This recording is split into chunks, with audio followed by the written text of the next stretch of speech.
আসসালামু আলাইকুম এভরিওয়ান, আশা করি সবাই ভালো আছেন। আজকে আমি বেরিয়েছি, আমি বৈরাগীগঞ্জে, রংপুরে বৈরাগীগঞ্জে হচ্ছে কালাভুনা খেতে যাচ্ছিলাম। তো আজকে আমি রিক্সায় বেরিয়েছি, কজ ওয়েদারটা অনেক সুন্দর ছিল আর আমার রিক্সায় ঘুরতে অনেক ভালো লাগে। তো এটা হচ্ছে বেগম রোকেয়া ইউনিভার্সিটি রংপুরের, এটা রংপুর ক্যাডেট কলেজ, এটা মডার্ন মোড়। তো আমি যাচ্ছিলাম যখন প্রচুর পরিমাণে বাতাস ছিল, আমি তো আমার চুল সেটই করতে পারছিলাম না, একবার এদিকে যাচ্ছে একবার ওদিকে যাচ্ছে। তো বিরক্তও লাগতেছিল, আবার অনেক ভালো লাগতেছিল। যদি চুল বেঁধে আসতাম তাহলে হয়তো ভালো হতো। এত পরিমাণ বাতাস ছিল, মানে আমি কি বলবো, অনেক ভালো লাগছিল। আর রিক্সাটার মধ্যে দেখতেই পাচ্ছেন যে একটা ছাতা সেট করেছে, চারদিকে সবুজে সমারোহ ছিল। যে লাগাইছেন এটা কি হচ্ছে, বৃষ্টি আপনাকে মানে বৃষ্টি তো তাও গায়ে লাগে তাই না? হ্যাঁ, হালকা লাগে, উপরে কাপড় লাগাইছে। এই এই ছাতা লাগাইলে আমার আর রিক্সা উঠতে ইচ্ছা করে না, কারণ কিছুই দেখা যায় না।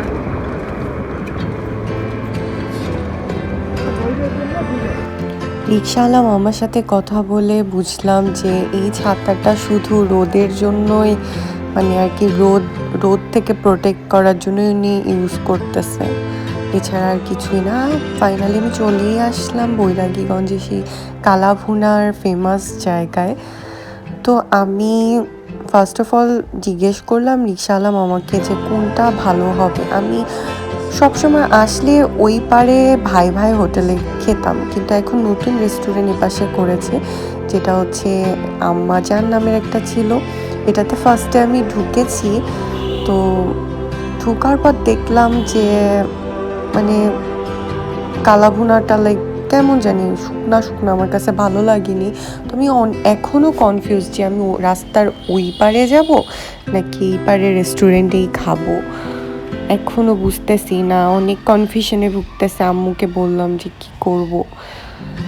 তো আমি হচ্ছে এই যে আপনারা যে দেখতে পাচ্ছেন যে এই যে তেল পাম্পটা, এইখানেই হচ্ছে আপনার ওই রেস্টুরেন্টটা পাবেন, বৈরাগীগঞ্জের শাহ আমানত ফিলিং স্টেশন। এখানে আসলেই আপনারা হচ্ছে এই লোকেশনটা পেয়ে যাবেন। তো ভাই ভাই হোটেলে আমি চলেই আসলাম দীর্ঘ অনেক বছর পর। এখানেই আগে খেতাম আর কি, পরে তো ওই পারে রেস্টুরেন্টগুলো হয়েছে। তো পরে আমি দেখলাম যে না, ভাই ভাই হোটেল এখন চলেই না।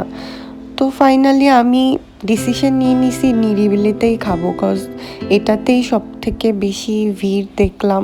আর এছাড়া মনে হচ্ছিল যে এখানকার কালাভুনাটাই বেশি ভালো হবে।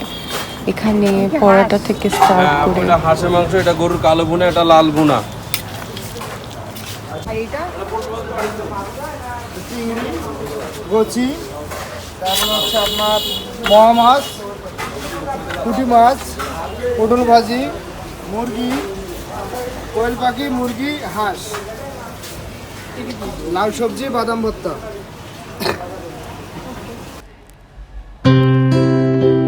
তো আমি অর্ডার করে ফেললাম হচ্ছে কালাভুনা, আমার মোস্ট ফেভারিট একটা খাবার, এখানকার ফেমাসও, ভাত আর ডাল। তো আমি ভাত খুব কমই খাই ইদানিং, তো ভেবেছি যে আজকে আমি ওখানে গিয়েই দুপুরে লাঞ্চ করব।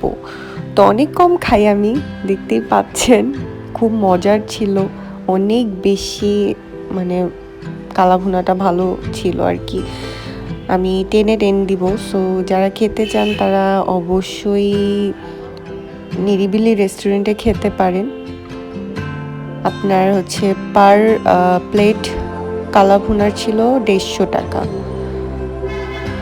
এই আর কি। আরও অনেক খাবারই ছিল, কিন্তু আমি মোস্টলি আসছিলাম হচ্ছে আপনার কালাভুনায় খেতে। কালাভুনাটাই আমি সবসময় খেতে এখানেই আসি।